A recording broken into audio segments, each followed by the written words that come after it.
Saudações alvinegras, meu nome é Celcinho, o nome do nosso canal Botafogo Sem Mimimi. Eu já te peço, se inscreve no canal, ativa o sininho da notificação, compartilha nossos vídeos, dá like, muito like, é a linguagem do YouTube, é assim que o nosso canal vai ter aquele crescimento, graças à sua participação, graças à sua interatividade, graças a seu like. Lembrando que aqui nós só fazemos um conteúdo por dia e aqui nós só falamos do Botafogo. Hoje é terça-feira, 10 de junho, e nós estamos aqui para mais um vídeo, para dar sequência aos nossos vídeos. Bom, você sabe, o Campeonato Brasileiro está parado. Agora, os brasileiros que estão aí envolvidos no Super Mundial já estão viajando. O Botafogo já viajou, o Fluminense já viajou. Parece que o Flamengo viaja hoje, o Palmeiras, eu não sei como é que está a situação do Palmeiras, porque é um clube de São Paulo, a gente tem menos informação. Bom, mas vamos lá, o que interessa é o Botafogo, é como eu falo para você, aqui nós só falamos do Botafogo. Eu vejo muitas análises, como joga o fulano, como joga quem tem lá, quem tem cá. Cara, nada disso me interessa, eu já falo isso em todos os meus vídeos. O que me interessa? O que me interessa é que o Botafogo tenha um time bem treinado, tenha um treinador que tenha uma ideia de jogo, correto? Que ele tenha uma ideia de jogo, que ele tenha condições de encontrar saídas para as diversas situações e que ele consiga transmitir aos seus jogadores essa ideia. E em relação aos jogadores, que os nossos jogadores estejam felizes com o clube, correto? Felizes com o clube, felizes em estar no Botafogo, que os jogadores estejam entendendo essa filosofia, essa mentalidade, essa forma de jogo do treinador e que eles consigam executar nos treinamentos essa ideia e replicá-la ainda no campo de jogo, correto? Contra os nossos adversários. Porque uma coisa é o treino, outra coisa é o jogo. Como já dizia o velho deitado, né? Treino é treino e jogo é jogo. Mas eu sempre falava o seguinte, cara, o que você faz no treino é aquilo que você vai repetir no jogo. Então o treino é muito importante. Porém, o ritmo de jogo, né? A dinâmica que o jogo oferece te traz aí a necessidade de você ter soluções, né? De você buscar soluções, de você encontrar soluções, seja de forma tática, né, coletiva, seja de forma individual, através da habilidade de cada jogador. Então, é isso que me interessa. Isso que me interessa. Quando eu vejo o jogo, quando eu ouço, quando eu vejo as entrevistas do treinador, as explicações que o treinador dá nas suas entrevistas, nas suas coletivas, eu observo a coerência do que ele fala, né? Porque, por exemplo, nós temos uma noção, nós não somos os profissionais, né? Eu não sou profissional de futebol, não sou. Então, eu tenho uma noção. Então, por exemplo, se ele fala para mim que o Vitinho, e eu já falei isso, na minha opinião, os jogadores que melhores se adaptaram ao momento do jogo posicional são os nossos laterais. Porque ele explica, ele divide o campo em vários setores, e ele explica que, às vezes, o jogador que está na zona 2, vamos supor, na zona 2, ele precisa visualizar que o decorrer daquela jogada, daquele toque de bola, né, daquele jogo que está se correndo ali, às vezes pelo lado esquerdo, que essa bola ela vai chegar na posição 15. Então ele vai atacar aquela posição 15 porque ele sabe que aquela jogada tem uma tendência de se completar na posição 15. Então ele vai e ataca essa posição, correto? Ele ataca essa posição. Então, na minha opinião, quem melhor está se dedicando e está se comportando dentro desse jogo posicional são os nossos laterais. Aí depois vem os zagueiros estão firmes, os nossos zagueiros estão firmes, tanto o Jair como o Alexandre Barbosa, tanto o Jair como o David Ricardo. Nós não estamos tendo muitas dificuldades nessas posições. Gregory e Marlon Freitas, quem tem a maior dificuldade são os nossos pontos. O Arthur demorou um pouquinho a encontrar essa mobilidade, né, a entender, mas já está bem melhor, já está contribuindo bem mais coletivamente e individualmente para o crescimento do padrão de jogo do Botafogo. O Savarino esteve machucado, mas está dentro dessa crescente. O Igor Jesus da mesma forma, né? E falta agora o nosso ponto esquerda, que ele encontrou uma solução, como eu falei para você, né? É necessário que se crie soluções, e ele encontrou uma solução em vista da não satisfação com os outros jogadores. Qual foi a solução que ele encontrou? Colocar o Cuiabano ali naquela posição de ponta esquerda, né? Ou falso ponta esquerda, porque tem que voltar para fazer aquela recomposição no meio campo, né? Como jogamos ali no 4-2-3-1, que eu gosto assim, né? 4-2-3-1 é mais fácil de você escalar, é mais fácil de você visualizar o time. 4-2-3-1, o Cuiabano acabou ocupando ali a posição que seria ou do Matheus Martins, aí o time passaria a jogar no 4-4-2, ou do Santiago Rodrigues, que voltaria ao 4-2-3-1. Então ele encontrou soluções, inclusive de recuar o Igor Jesus e colocar mais um homem de frente. Ora o Mastriani, ora o Juan Cruz. Então tudo isso são soluções. Então o que importa? O que importa são os jogadores estarem ali entendendo isso. Bom, mas o Botafogo já viajou. O Botafogo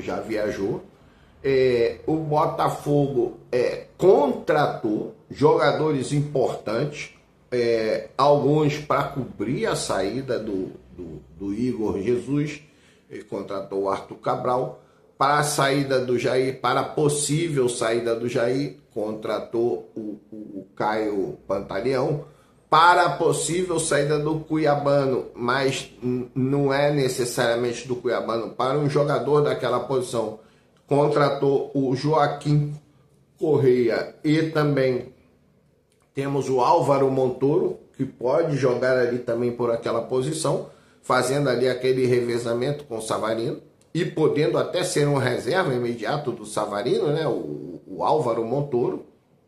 Então o Botafogo, e contratou também o Christian Lor.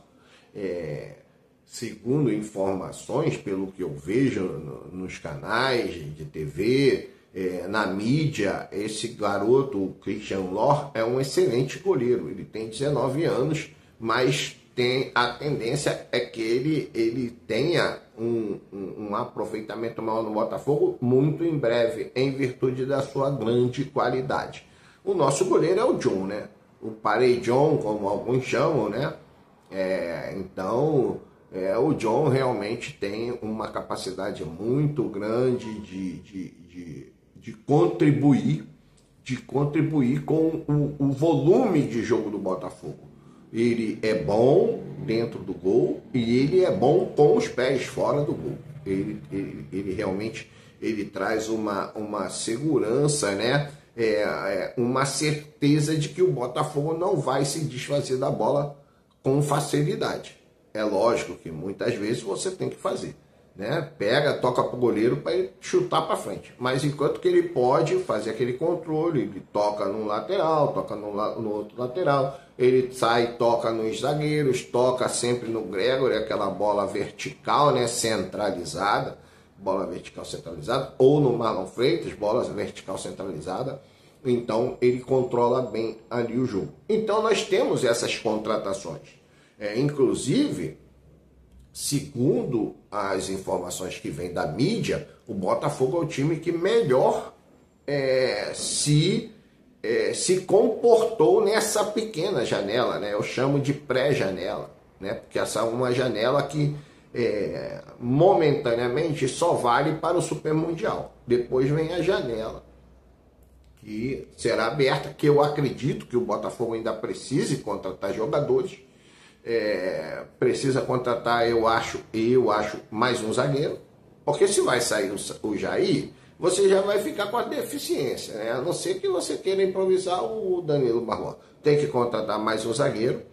Esse zagueiro não precisa ser, pode ser uma promessa, porque você vai ter Bastos, Pantaleão. E do outro lado, David Ricardo e Alexandre Barbosa. Eu acredito que pode ser contratar ali mais um zagueiro. Não precisa ser um zagueiro caro, pode ser um zagueiro novo, uma promessa. Eu lembro que eu falei uma vez, era um zagueiro, se não me engano, do Novo Horizontino. Né? Um zagueiro do Novo Horizontino. Só que esse zagueiro era canhoto. Então, eu não sei. Tem zagueiros aí pelo lado direito que possa ser contratado. Ou até mesmo um canhoto, para ficar ali, né, num stand-byzinho. Então, o Botafogo precisa, na minha opinião, um lateral esquerdo.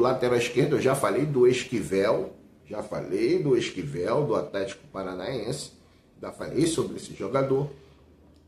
E um ponta, pode ser um ponta direita, pode ser um ponta esquerda. Né?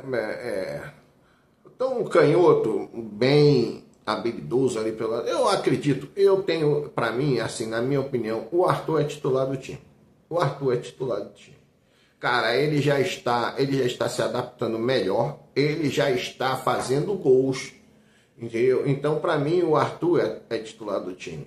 Você pode ali fazer uma dobradinha de Matheus Ponte e Vitinho, se necessitar. Você pode botar Matheus Martins naquela posição, se precisar. Você pode puxar, inclusive, o Joaquim Correia para aquela posição, se precisar. Então, você tem opções nessa situação. Você tem opções.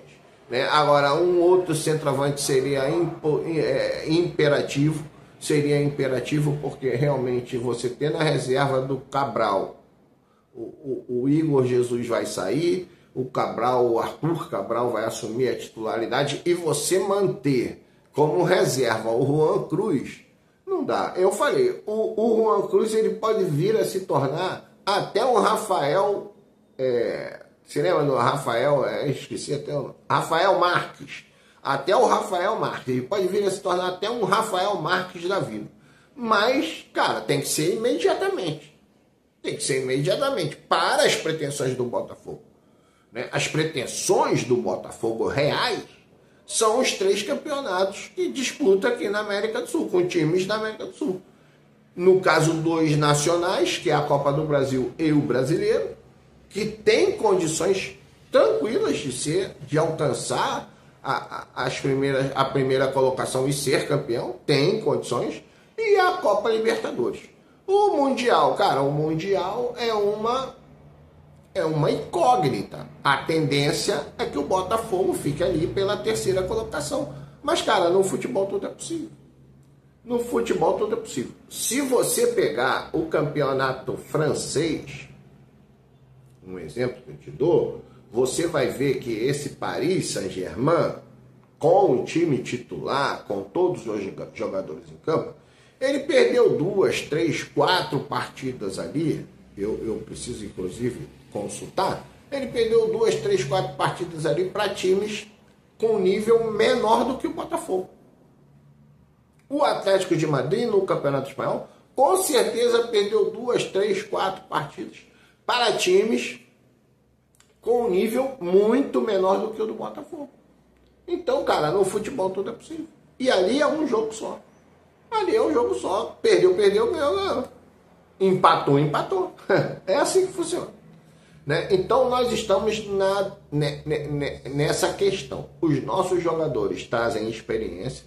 O Botafogo contratou todos os jogadores, tirando o Álvaro Montoro e o Christian Lor, mais o Pantaleão, o Arthur Cabral e o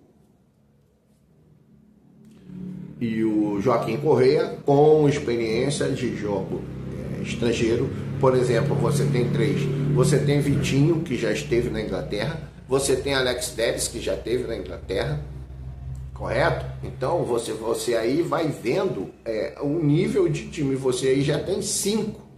Já tem 5. Você tem o John, que não é um goleiro da Inglaterra, mas é um goleiro que faz ali, são 6. Você aí tem 5 que são jogadores que ainda não conhecem aquele ritmo europeu, né? Aquele ritmo de jogo do futebol europeu. Mas os demais vão conhecer, vão saber se defender, vão saber colocar em prática o seu estilo de jogo, né? a sua capacidade para desenvolver o futebol, e vai ali brigar pelo resultado. Nós não sabemos o que vai se suceder, né? Quem tem bola de cristal, eu não tenho bola de cristal. Então eu vou ficar aqui aonde? Vou ficar na torcida. Eu espero que o torcedor do Botafogo, ele já sabe de tudo. O que atrapalha o Botafogo é a mídia, né, cara? Que a mídia vai criando um monte de situações que colocam o Botafogo sempre no nível sempre mais baixo do que tudo. Do que tudo. Não é só do que os times europeus, não. É do que tudo. O Botafogo é o time mais fraco para eles, né? É o time mais fraco dos quatro brasileiros. O Botafogo é o time mais fraco, inclusive, do que os times americanos. O Botafogo é o time mais fraco do que os times africanos. O Botafogo é um time mais fraco do que os times da Oceania, da Ásia. Cara, para eles o Botafogo é sempre o time mais fraco, cara. Você tem que acostumar com isso.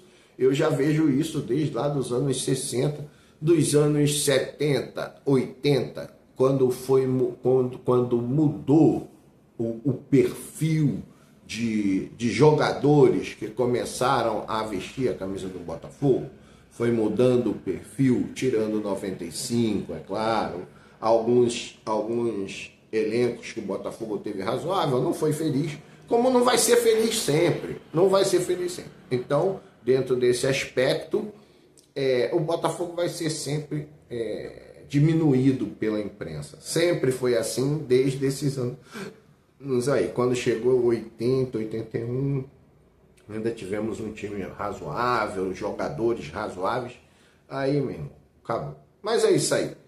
Amanhã nós vamos ter continuidade, vamos ver se teremos mais algumas novidades. Eu acredito que não. Novidade não. A novidade pode ser a apresentação do Joaquim Correia, que deve ser hoje, inclusive. O resto não vai ter novidade nenhuma. Mas é isso aí. Meu nome é Celcinho, o nome do nosso canal Botafogo Sem Mimimi. Se inscreve, ativa o sininho da notificação, compartilhe os vídeos, chama seu amigo, chama sua amiga, chama seu parente, chama todo mundo para dar like. Like é a linguagem do YouTube. Ó, quando você vai num sitezinho lá que é